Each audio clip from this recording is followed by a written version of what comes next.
मौलाना नाज़िम अशरफी, अब देखिए आपके साथ तो बहुत बड़ा विश्वासघात हो गया कि एक तरफ ईरान के पास ये न्यूक्लियर पावर नहीं होना चाहिए, लेकिन सऊदी को वो दे देंगे। देखिए मीनाक्षी जी, हम्म, यही तो बात मैं कहता हूँ, हर बात हम्म, मैं कहता हूँ कि जब सब सारी दुनिया के पास है, सब लोगों के पास है, तो ईरान के पास है, क्या दिक्कत है? फिर अगर मैं ये कहूँ कि मैं बहुत साफ सुथरा इंसान हूँ, मैं लोगों को साफ सुथरा कर देना चाहता हूँ, तो पहले मैं साफ सुथरा तो बन जाऊँ कम से कम। ये तो करना पड़ेगा ना। अब यूएस ये कहता है मैं उसको सबक सिखा रहा हूँ, मैं उसको सबक सिखा रहा हूँ, मैं ऐसा करूंगा, मैं चाहता हूँ न्यूक्लियर पावर खत्म हो जाए। भैया आपके पास तो है, आप पहले अपनी खत्म कर लो। और ये जो है चार जगह से बात शुरू होती है, ये बात चार जगह फंसती है। अब मैं दूसरे उस पर जा रहा हूँ टॉपिक। चार जगह बात इसलिए फंस रही है, देखिए मैं समझता हूँ पाक और सऊदी अरेबिया, इन दोनों की बहुत अच्छी खासी पट रही है आजकल। अमेरिका और पाक, इनकी बहुत अच्छी दोस्ती है, जग जाहिर है, सब लोग जानते हैं। फिर अमेरिका और सऊदी अरेबिया, इनकी भी बहुत अच्छी दोस्ती है। अब सवाल यह है कि ईरान, तो मैं जहां तक समझता हूँ कि ईरान के लिए ये चीज करें, तो कहीं ना कहीं जब आदमी खाई खोदता है ना किसी के लिए, तो उसमें एक दिन खुद भी गिर ही जाता है। और ये मैं आपको बात बता दूं आज क्लियर करके, तुर्की के पास भी है न्यूक्लियर पावर, ईरान के पास भी है। हम कहते हैं ना, हम हमारे घर की राशन है, जब हम बना सकते हैं, बनाएंगे नहीं, बना सकते हैं। तो जिसके पास जो चीज है वो बना सकता है, तो समझ लो कि उसने बना ली होगी। वो क्यों किसी का इंतजार करेगा? कल अगर कोई किसी पे अगर अटैक करेगा तो उसका वेट थोड़ी करेगा, वो बनाएगा। वो उनके पास ऑलरेडी एडवांस में है, मैं आपको बताता चलूं। और पुष्टि मैं नहीं कर सकता क्योंकि ये मेरे हाथ की बात नहीं है, लेकिन मैं 100% श्योर हूँ, डेफिनेटली उनके पास है। अच्छा, अब आइए सऊदी अरबिया का। तो सऊदी अरबिया के पास तो अपनी आर्मी नहीं है, वो क्या करेगा न्यूक्लियर बना के? उसको जरूरत ही नहीं है।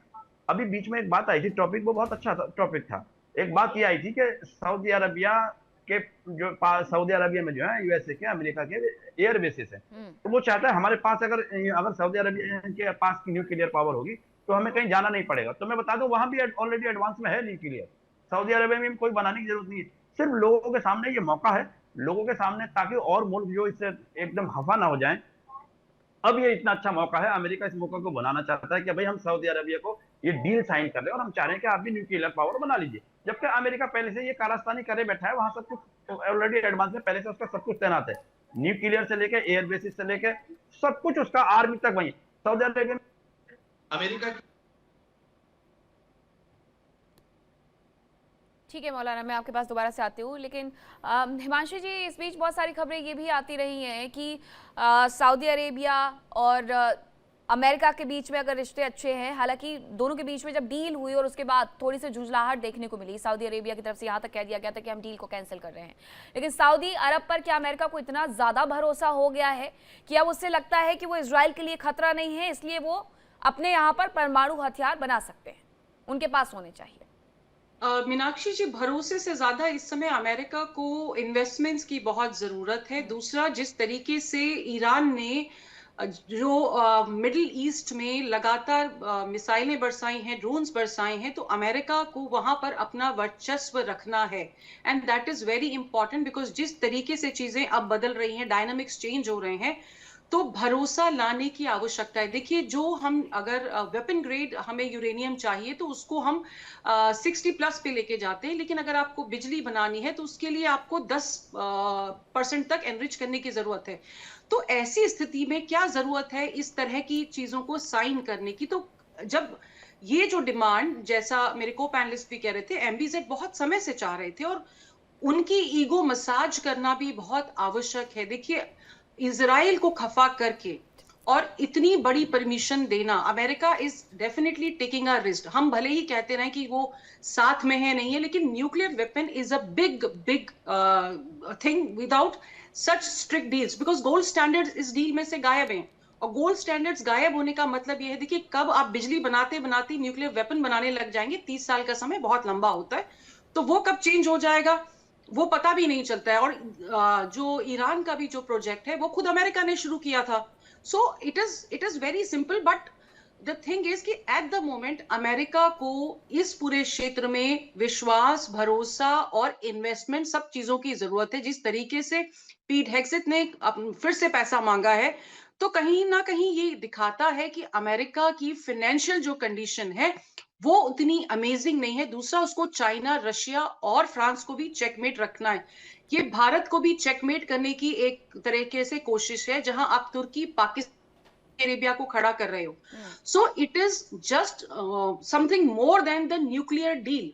ये इस जो पूरा क्षेत्र है उसमें कहीं ना कहीं एक बैलेंसिंग पावर करने की कोशिश की जा रही है अमेरिका के द्वारा। सामने बहुत सारी शर्तें भी तो अमेरिका ने रख दी है, जैसे कि उसकी आदत भी है रोहित जी कि समझौते में एनरिच्ड यूरेनियम की कोई इजाजत नहीं होगी, अब्राहम अकॉर्ड्स में भी आपको शामिल होना होगा। तो शर्तों के साथ मिला हुआ एक गिफ्ट कहीं गले की फांस तो नहीं बन जाएगा सऊदी अरेबिया के लिए?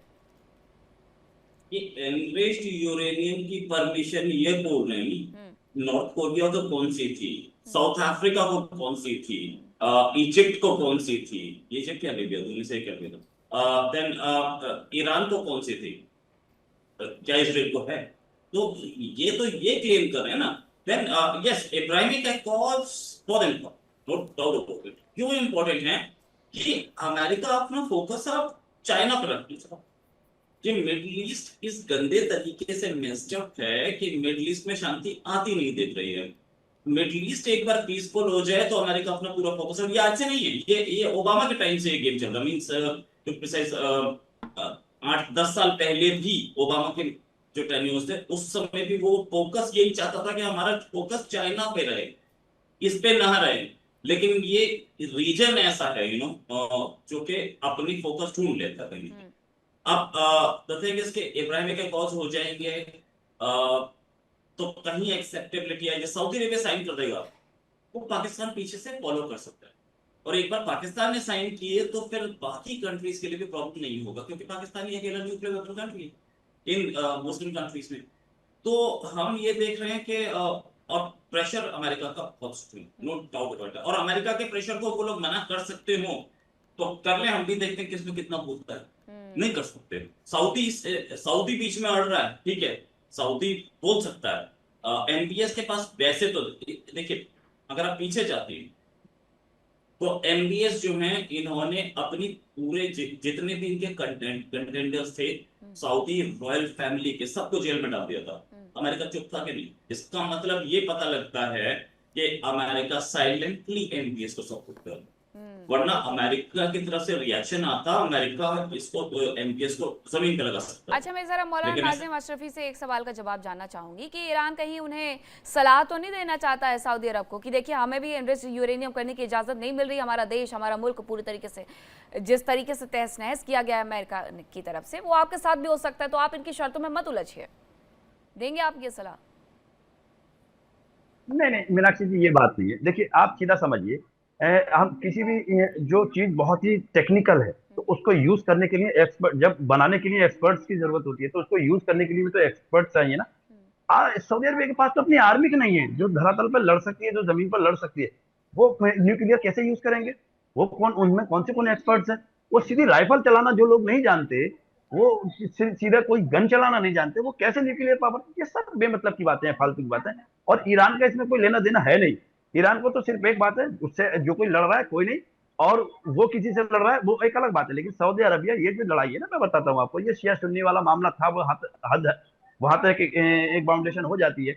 लेकिन अमेरिका जो भी हरकतें करेगा उससे घाटा अमेरिका को ही होगा। उसकी वजह यह है कि अमेरिका इस युद्ध को लड़कर, इस जंग को लड़कर मुस्लिम कंट्री जितनी है कहीं ना कहीं उनको एकत्रित, यानी कि उनको इकट्ठा करने का काम भी कर रहा है।